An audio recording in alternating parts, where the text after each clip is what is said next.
Well, it's time for me to leave. It's 8:20. Here is a shot of the courtyard. My room is right up there.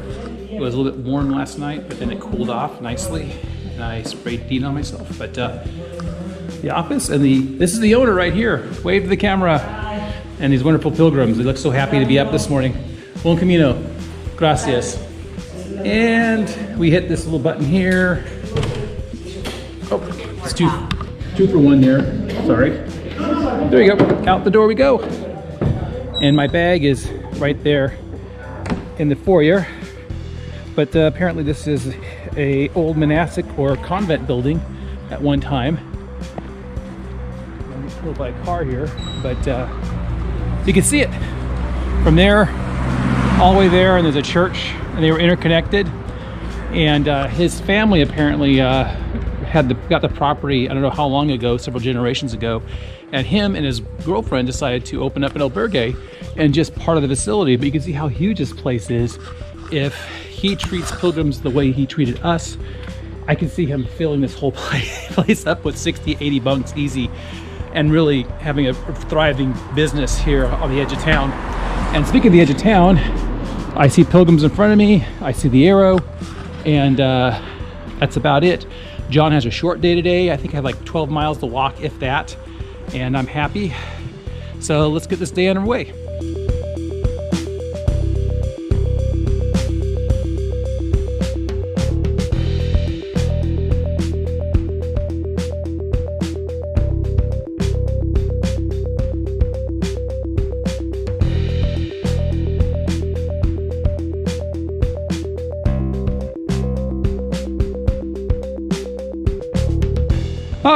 About 45 minutes out right now, and I'm gradually bringing my pace up to 3 miles an hour. But you can see behind me some pilgrims, I believe. Yep, and more back there, and more this way. So feels good. It was a little chilly this morning, but once you get going, you warm right up. And the first part of this section was back country, or little farm roads, trails, things like that. But now we're along the roadway here. But Galicia does a great job in protecting pilgrims, because you can see this is actually a guardrail here of some sort, which I'm not sure if a car came crashing into it that this wood would necessarily stop it, even with the metal backing. But it feels good. So a lot of people this morning took off early, around 6:30, because it's a long day for them, because they go from Tui all the way to Red Ondela, which is where I stopped my Camino on the coast to double back to go to Porto. So they have this insane, like 30+ kilometer day. According to the guidebooks, it's like 21 miles, in which I'm not doing that. I'm following the advice of the one guidebook that I'm using mainly, is breaking it up into 2 different days, because I don't want to kill myself. I mean, I'm winding down my Camino, and it's important that I don't hurt myself or just become overly stressed. I want to enjoy these last 6 days. That's it. 2 days to get the Red Ondela, and then 4 days to get to Santiago, where the last day is a 16-mile day, but you got that Camino adrenaline that kicks in to get to Santiago. So I'm ready for the challenge, and looking forward to it.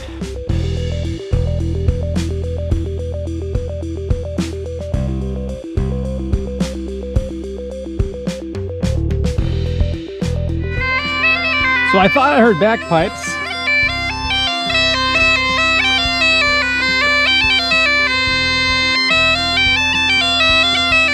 So there's a little shrine here, or a little cross, before we cross over the river. But I probably see more than one of them along the way. But this reminds me when I was walking the Camino Frances coming into Galicia, so this is beautiful.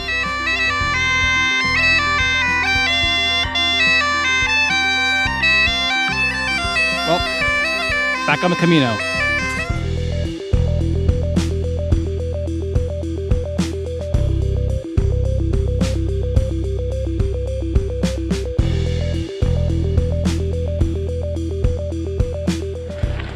Well, next part of the Camino, we're crossing over this lovely little stream here in this old bridge.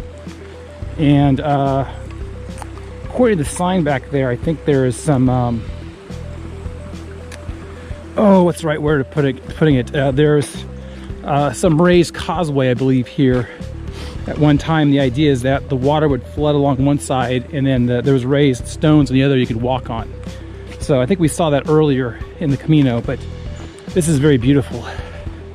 As long as I don't keep coming across the idiots who pile stones on the markers and build Karen, which I haven't seen that too much on this trip as of late, but a lot of idiots picking stones up and carrying them to the markers and stacking them on the markers, and the worst markers are the ones right next to the cafe. So I had to clear off probably a half a shovel full of stones and throwing them back on the side of the road where they belong. But this is actually quite beautiful, and I can see there's fish in here, and you can see there's, I don't know if you can see it on high def here, but you can see there's little ripples in there. So I'm assuming there's bugs and water creatures in there going along this beautiful stream.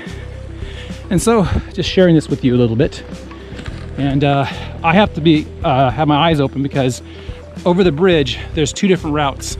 There's a route that goes by an industrial complex, and there's a route that takes you up kind of following this river on the other side of the freeway, I believe. And that's the route I want to take.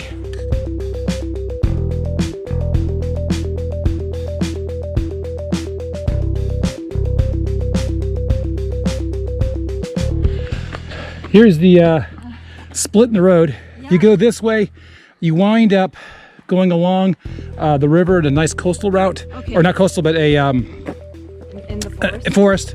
And if people go this way, yeah, what happens basically, as she's listening to me as I'm recording, it's okay. No, so it's okay. It's fun. No, but this way apparently goes across or next to an industrial area. So I'm assuming this is probably going to be much more rigorous, a little bit rigorous, but this is probably going to be mind-numbingly boring. But they're the same distance. They're both 7.9 kilometers.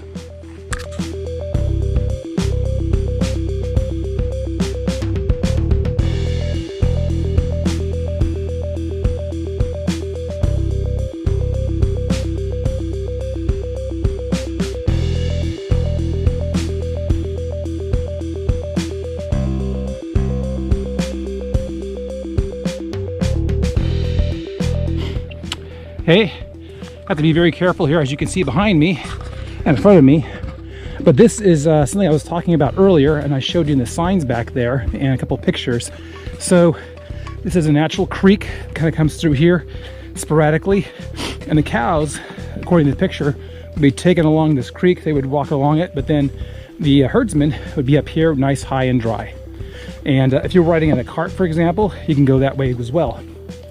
So, hola. So, another slice of today.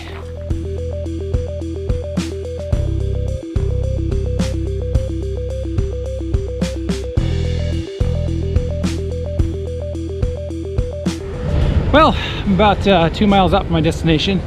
I've been walking along this really lovely green sidewalk for the last mile or more. And I think it's a way for the locals to ride bicycles and walk back and forth to avoid this street. But we are taking the alternative route. It was really beautiful. It took you along the forest and streams and everything else, but then it brought you up onto a road, and we've been walking along this road ever since. But it avoided about 6 kilometers of this, because according to the map there's an industrial estate, which is basically an industrial zone with all these different businesses there, and we avoided that by coming this direction. It's the same distance either way. Let me turn it around here so you can see a little more. But obviously there's a stadium of some sort over here, and more of that green concrete. So probably within 40 minutes I'll be done for the day for walking, and then just relaxing.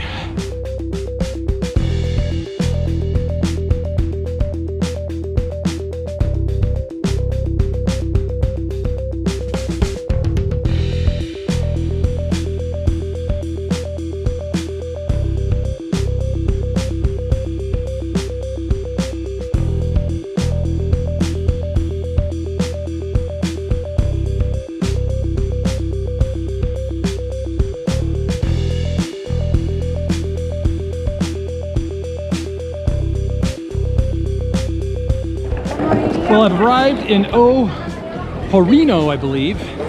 And you can see this is the part of the original old town hall, I guess, city hall. And the town church is down that way. But what's cool is you can see what they've done to the original city streets here, where I think that the layout is probably the same as it was for, you know, hundreds of years, except that they've reutilized the buildings.